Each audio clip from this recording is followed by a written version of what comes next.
When you reassumed the reins in 2004, what were the major concerns and challenges and opportunities that you faced? Well, I had to do a little bit of analysis at the time, to say the least. We had a whole series of challenges, but I guess I would probably summarize it to say that we had lost our connection with our main client base. We had done a lot of things to sort of upset people, raising rates, particularly on the low end, and we didn't keep up with our competitive pricing. Our value proposition got disconnected in the marketplace. We did a number of other things that looked to me like we had lost our mission as an organization.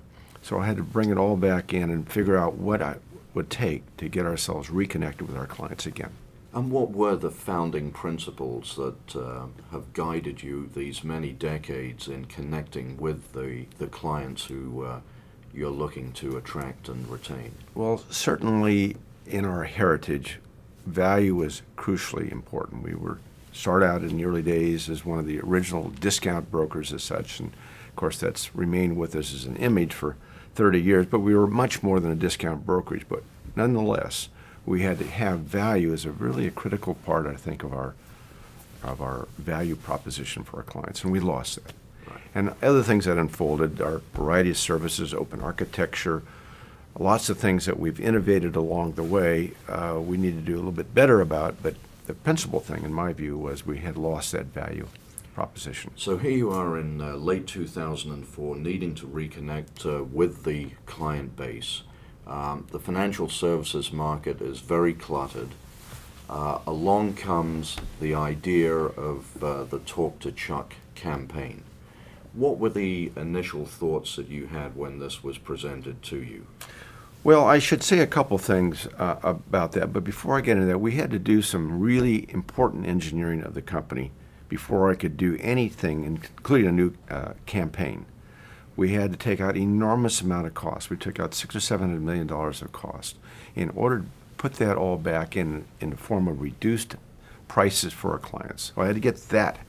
I had to get the fact point done first before I could even think about some kind of communication thing with our existing clients or with new prospects. So that took me about 3 or 4 months to really get that underway and get confidence that we could do that.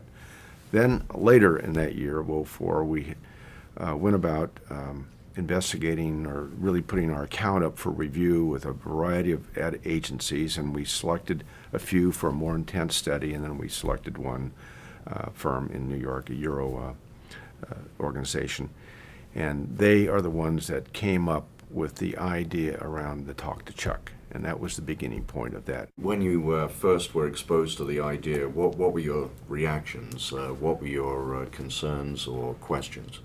Well, when I first saw the early remnants kind of thing of the Talk to Chuck and various little iterations, it struck me as something that was a high possibility, because it went back to my original roots in terms of how I went about marketing early in my career here at Schwab. Using my picture and using the commitment from me that you come to Schwab, we're going to give you great service, because I guarantee it. I didn't say that, but that's the essence of the communication. That there was a person, there was a soul, there was a personality behind this, and a commitment. That's what I liked about the Talk to Chuck thing. It had some of the same elements, but it was updated. It was in the new, modern way of communication. And it then also allowed to extend from me alone, from me as a person, to Talk to Chuck as an organization. We're a Talk to Chuck organization. All 14,000 people at Schwab embrace that ability to communicate. They all know me, and they all have the same values that I have, and we're all consistent I mean, that's our objective, of course, and we try to make that happen. And so there was a question in my mind, could it extend out in our advertising messaging? Could it extend out and be believable? And I wasn't sure. That's the thing that probably was the biggest question in my mind. Would it be a believable promise, this Talk to Chuck concept? And when we went to the test markets, which we did fairly soon, we went to 3 test markets, Houston, Chicago, and Denver. And the numbers kept coming back. It was believable. And a lot of the measurements that went along with it to increase our confidence that it really had the basis for a great campaign. So that was what we did. And how did the field salespeople and branches react to the campaign? Were they on board? Well, I spent a considerable amount of time with the 3 test areas. I personally went to all those cities and met with as many of the Schwab people as I could to make sure that they felt comfortable with the concept of talking to Chuck, and they did talk to Chuck. So they could have the ability to extend themselves to our client base. And so they could easily say, well, I just talked to Chuck yesterday, or I can talk to Chuck tomorrow if I need to find out about this. So that whole notion, they felt comfortable, emotionally comfortable, that was a believable and credible statement. And how do you see the sustainability of the campaign? Is this something that you think has legs to it and can take you forward in many years to come? It's a good platform for further marketing and advertising initiatives? We've been into it about a year now. And I have every confidence that this has lots of legs, lots of time yet to go, lots of areas for flexibility, for changes, for different messaging to be attached onto it, to different venues that could be exhibited there that would enhance our marketing of our various financial services.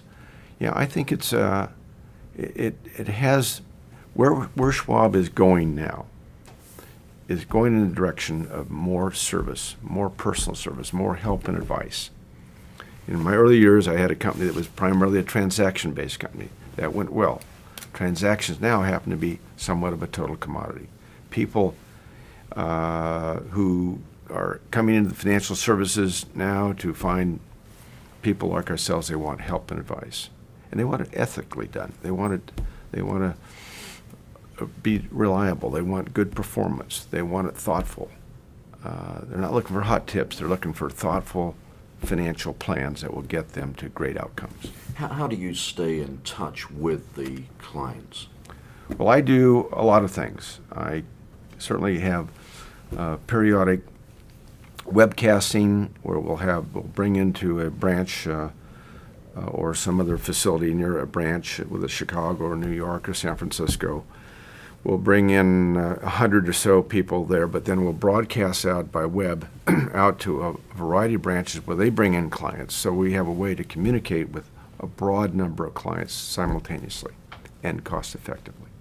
So I'm there all the time on these particular things. And we may do it every 6 weeks or 8 weeks, something of that nature. Then I visit branches at times and talk with customers, but I spend a lot of time communicating with our employees too, to help them feel comfortable that they are part of what we're doing here at Schwab. They really know what's going on, and there is a connection to Chuck. Just a final question on marketing and the importance of marketing for you as a 40-year veteran of this industry. If you were advising someone who was coming into a CEO position about how they should approach the marketing function and get the best out of their marketing effort and their marketing people, what sort of advice would you give? Boy, I would allocate maybe at least a third of my time on the issue. I mean, if you're not a marketing person, I would certainly get great marketing people around you who report to you, and then you be involved in periodically with monthly meetings or whatever. Be sure you're intimately involved in all those decisions and be supportive of it and move them along and give them the budgets, and ask for the technique. So you have to measure this thing. Great marketing requires great measurements and great measuring. So that's a technique, that is a skill, that is but it's an absolutely important part of the marketing thing. It has to be responsible and be measurable. Chuck, thank you very much Thank indeed. you. Thank you.